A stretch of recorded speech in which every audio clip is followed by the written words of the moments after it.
पाचोरा येथे राष्ट्रीय मतदार दिनाच्या कार्यक्रमानिमित्त आलेले जिल्हाधिकारी किशोरराजे निंबाळकर यांनी पीबीसी मातृभूमीच्या कार्यालयास सदिच्छा भेट दिली। यावेळी त्यांच्या समवेत पाचोरा विभागाचे उपविभागीय अधिकारी राजेंद्र कचरे, पाचोरा विभागाचे उपविभागीय पोलीस अधिकारी केशव पातोंड, उपमुख्याधिकारी राजेंद्र पाटील, एबीपी माझाचे जिल्हा प्रतिनिधी चंद्रशेखर नेवे हे होते। यावेळी त्यांचे पीबीसी मातृभूमीच्या वतीने संचालक संदीप केदार, प्रवीण ब्राह्मणे, नागराज पाटील, विनोद पाटील, दिलीप जैन, गौतम सोनवणे, निवेदिका सायली पाटील, गरिमा पाटील, जागृती बाविस्कर यांनी स्वागत केले।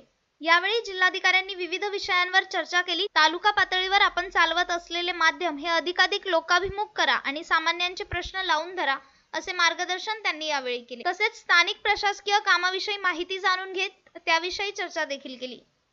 यावेळी त्यांनी पाण्याविषयी दाखवलेली संवेदनशीलता अनुभवास मिळाली। त्यांना ज्यावेळी एक ग्लास भरून पाणी पिण्यासाठी देण्यात आले त्यावेळेस त्यांनी वरून थोडे पाणी घेतले व उरलेले पाणी टाकून न देता पाणी जपून वापरा असा मौलिक सल्ला। यातून त्यांच्यातील जागृत व संवेदनशील व्यक्तिमत्वाची ओळख उपस्थितांना अनुभवास मिळाली। आपल्या अधिकारी पदाचा कुठलाही बडेजाव त्यांच्या वावरात दिसून आला नाही। कार्यालयातील सर्व कर्मचाऱ्यांशी हस्तांदोलन करून त्यांनी आस्थेवाईकपणे चौकशी करत कामकाज समजून घेतले तसेच पुढील कार्याला शुभेच्छा देखील दिल्या।